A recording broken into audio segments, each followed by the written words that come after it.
I'm delighted to be talking with Dale Beaumont from Business Blueprint. Hello, Dale. Hi there. Good, thanks for joining us.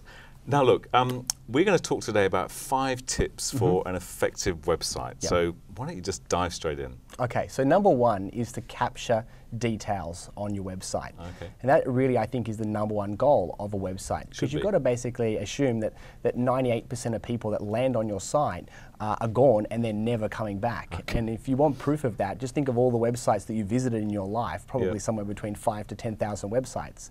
How many of those have you visited a second or a third time? It's probably very few. Less than 2%. And so the same thing's happening for you. Most people are leaving and they're never coming back. So the number one goal is to collect some form of details. The traditional way is a name and an email address. So get some permission to have some ongoing dialogue. Some ongoing conversation. And now you can even connect in other ways, such as Facebook or Twitter or a LinkedIn. So there's many ways to connect. But the main thing is you need something to then grab people's details. And then from there, it's much easier to build that relationship over time. You don't have to continue to spend more money on marketing to get those same people to come back. And normally, we've got to give something of value in order to get those details, not just subscribe to my newsletter. That's a little bit, 10 years old. Last century. We've really got to give away something that's really going to benefit them and not just you.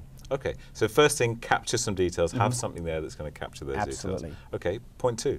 So number 2 is to make sure that you have keywords on your website. Now I understand that's a little bit of a technical term. What are keywords all about? Well, really it's about getting outside of your head and the words and the language that you might use to describe your product and service. And sometimes we use kind of funky and clever language to stand out from the crowd and differentiate ourselves from other businesses.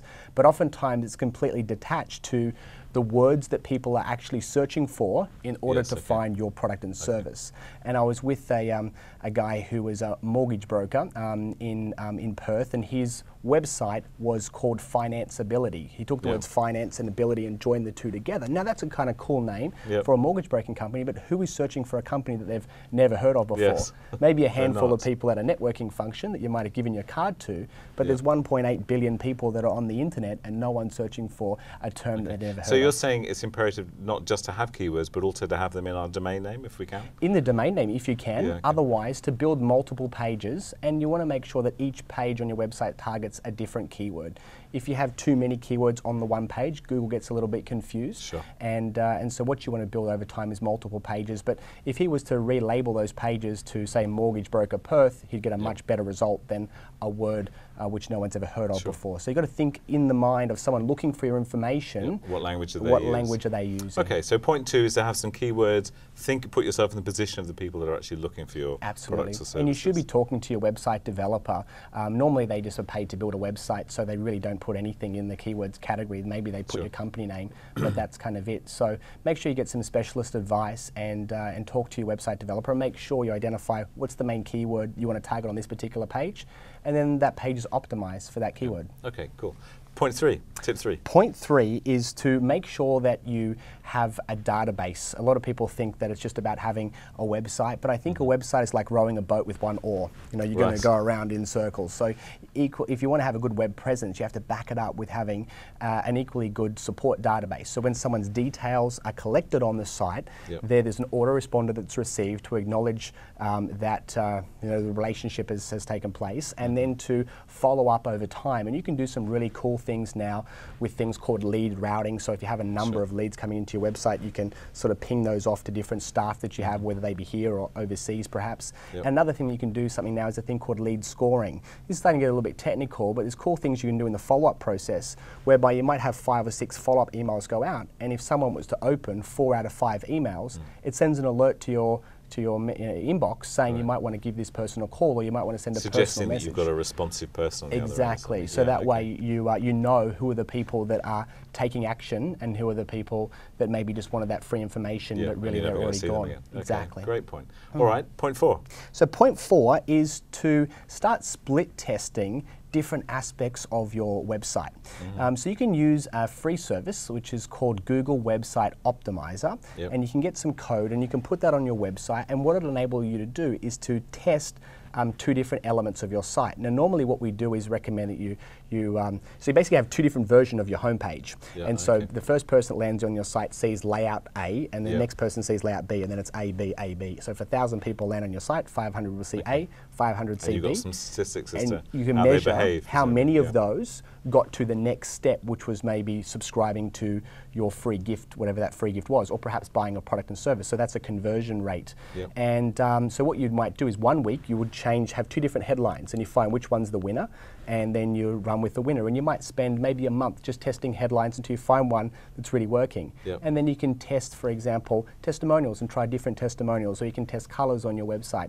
And over a period of about 3 or 4 months, we've seen instances of websites going from a 3 or 4% conversion to a 25% conversion. Fantastic. Just by changing those different elements. So when you think about that, that's huge from a marketing point massive. of view, because if you were converting at, say, 5%, and you were spending, say, $10 on a click to get someone to your website, you're Yep. actually spending $200 to get a name and email address. That's a lot of money. That's a lot of money. So when you You want it to increase work. that to, say, 20 or 25%, you're either now getting 4 times or 5 times the amount of leads, or you can cut your marketing budget by 70% Yeah. and still get the same result. Fantastic. Final tip.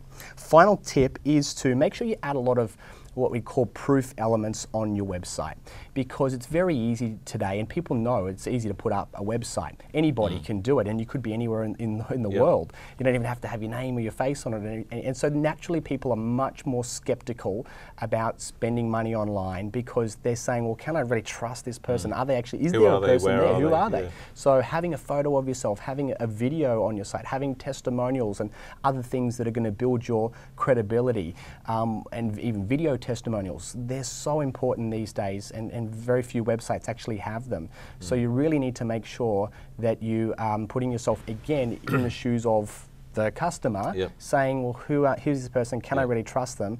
And why should I buy from them as opposed So to it's somebody kind of else? taking away any negativity, any reasons they may have to hesitate to get into Absolutely. business with you. And even so- putting your phone number and address. A lot of websites don't even have their phone number No, there. no. They have a form to fill out. Yeah. And again, they could be anywhere in the world. So by Yeah. having a phone number, many people won't even call. They will actually just go through an order. Yeah. But the fact that there's a phone number that they could shows call, you exist. it shows Yeah, that they're okay. serious. And tell me, Dale, most of these you think can be done kind of DIY, done by people themselves, or do we need to be using external contractors? What's your thought on that?